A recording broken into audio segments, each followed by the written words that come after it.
as we watch this complete breakdown of the central bank system, we need to remember one thing that's very important.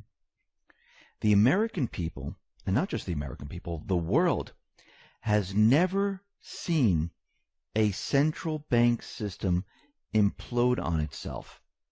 Why? Because normally they would have an event which would cover it up. No one would really notice that it was the central bank.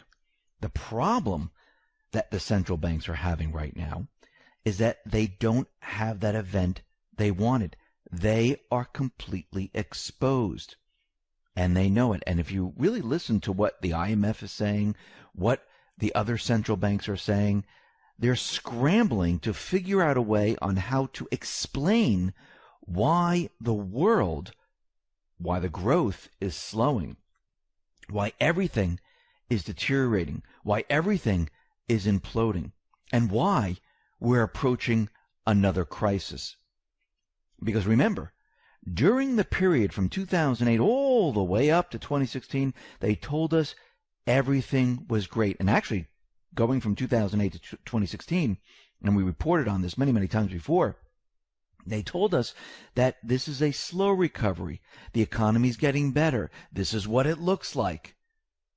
And now all of a sudden, the economy is no longer getting better. It's not recovering. They're talking about crisis because they knew that their system would only last for a certain period of time, and they were hoping for an event. Now, the world gets to see what it looks like when the central bank system implodes on itself. This is their worst nightmare coming true, and it's happening in real time. This is why you see retail. This is why you see housing. This is why you see the debt problems. This is why you see the central bankers out there trying to explain away how they can maybe manipulate this and make it better. It's not going to work. As we can see, which we reported on Friday, the IMF was already out there saying that, the next crisis, the Fed might not be able to help because of political rage. What they're really saying is that they've lost control. The patriots are in control, and they don't think the Federal Reserve, which is the dollar reserve system, which is around the world, they don't think the central bank here in the United States is going to be able to maneuver and manipulate the economy anymore by transferring funds to many different central banks. This is a complete nightmare for themselves. So what do we see happening around the world? Well, out in the UK, we can see that brick and mortar retail, not just brick and mortar, but online retail, and combined together is not working. It is declining. Actually, this is the worst December in sales performance in the last 10 years in the UK. And when you look at it, everyone says, well, everything's transferring from brick and mortar to online sales. Actually, it's not happening at all. Actually, out in the UK, only 20% of total retail sales are online. The rest are not. And this is not because of the Brexit, because we see this happening in many, many other countries. What is happening right now is we're seeing the entire system implode on itself. And they can't cover it up.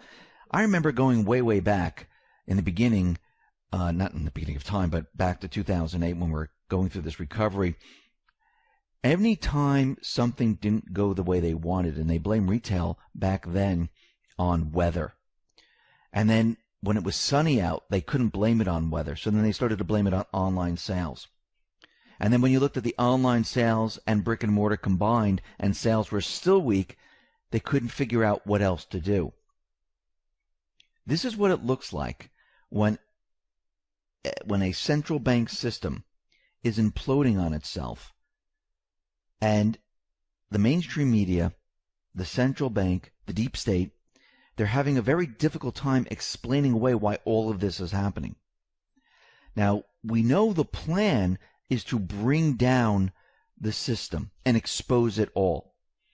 And what we're seeing right now is that the central banks are being exposed all on their own. And of course, this is part of their plan. Now, during the shutdown, which is very interesting, there are many different agencies that were shut down. One of them was the IRS.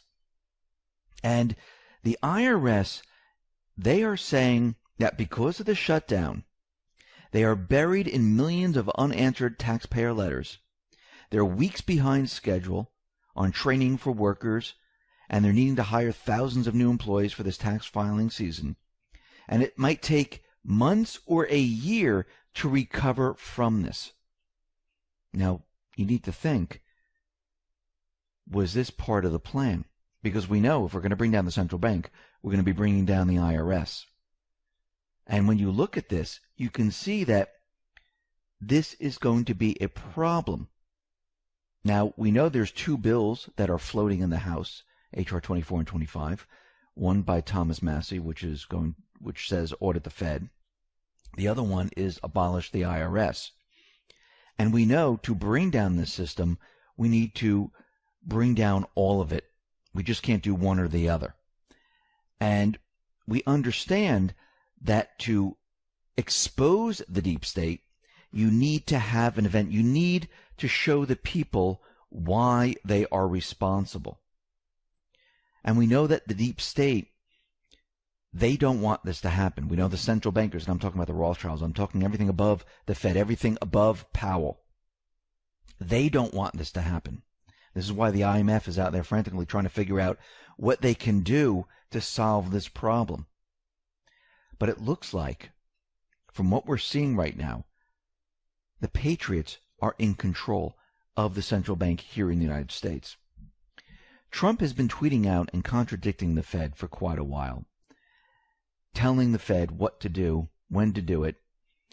And we know from Q, and we're going to go back to post 2575, Q has told us that they understand the plan. They understand the deep state. Their plan has always been for the Fed to raise rates, raise them quickly, which they started to do during the 2016 election. And as soon as Trump came into office, they really raised the rates until Powell was put into place and Yellen was out. Then everything started to change a little bit. And what do we see happening? Well, during the first year of Trump's presidency, they were still saying that this was Obama's economy. He recovered it. It looked great. Trump came in, and then all of a sudden he started getting rid of TPP, renegotiating NAFTA, getting rid of all the globalist trade deals. Then he started to implement tariffs. And this is when they started to push the idea that tariffs were going to bring down the economy. What do we see happening today?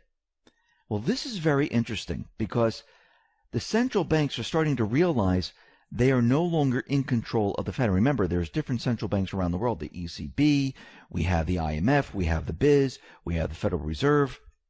So what has happened since Trump came into office? Well, the globalist plans, he's unwinding them. And he's putting together bilateral trade agreements and getting rid of all the globalist deals that they put together. He's also taking control of the central bank with Powell. Q has told us they know the plan for 2020, what they were trying to do. So right now, we see the Federal Reserve scaling back the interest rates. We see Washington is backing off tariffs and trade war rhetoric. We see that everything is being reversed. Why? Because Q has told us they understand what the deep state plan was for 2020.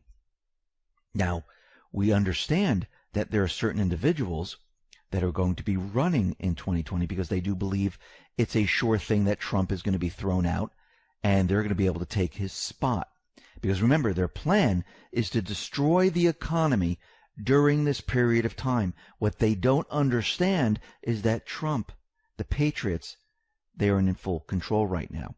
And remember, the central banks never want it to look like they brought down the economy. So what is the ECB doing right now? They decided, you know what? We're not going to raise rates right now. Actually, we see China, they've launched quantitative easing to help prop up their slowing economy. Everything is being reversed. Now, is this going to make the economy better? No. It's called kicking the can down the street. Trump has the magic wand. He understands how to manipulate the economy on a statistical level to make it look fantastic. He doesn't want the deep state to get the upper hand during the 2020 election. And who do we see who might throw their hat into the elections of 2020? Well, Clinton. Because they do believe, and the only reason they would do this is because they think it's a sure thing. But as you can see, everything is being reversed. They're going to be in for a rude awakening. They're not going to understand why this didn't happen, because this is the card they're playing. Bring down the economy, make the people angry, and once the people are angry enough because the economy's not doing well and everyone's suffering, they're going to want who? Another candidate. This is what happened during 2008. Think about the stock market coming down during that period of time. McCain, he had no clue what was going on. Obama had the upper hand at that time because he was talking about the economy, saying that the economy wasn't doing that well, and all of a sudden it crashed. McCain had no idea that the economy was so bad. They didn't give him the information because they wanted a certain person in there, and that was Obama. This time around, they think they're going to use the same exact trick. But the difference is, Trump, he has the magic wand. He's in control of the Federal Reserve. This is why the IMF is complaining. And we see other central banks, they're starting to reverse everything that they were doing because they understand that they can't be caught up in being exposed on the entire world coming down. Now, this does not mean that the central bank won't be exposed. There's a time and place for everything. It's all part of the plan. Once the election is over and Trump is in office, the plan will continue. All of a sudden, Trump will have the freedom. Trump will have the next 4 years. Trump will have full control of the entire system. Phase 2 of the plan will then come into view. We will then see him go after the central bank, because what will be happening with everything else is that you'll see arrests, you'll see everything else happening, and then they can move into phase 2. So everything is set for a specific time period, and they understand they need to protect certain things before they can move forward. They have they have contingency plans, and they know exactly what they're doing. Do we know the full extent of all the plans? No, because this would be ridiculous, because then the deep state would know the entire plans. The central banks would know all the plans. This would not make any sense. But we can look into what they've been doing, and we can see which direction they're headed. Now, of course, there's going to be twists and turns on the way, but we understand the main goal is to bring down the entire deep state apparatus, to bring down the central bank apparatus, because you need to do both, and they're going to do both, and you can see we're headed in that direction. The Patriots are in control. Listen, everyone, thanks a lot for listening. Be well, be safe, and especially be prepared. Thanks a lot.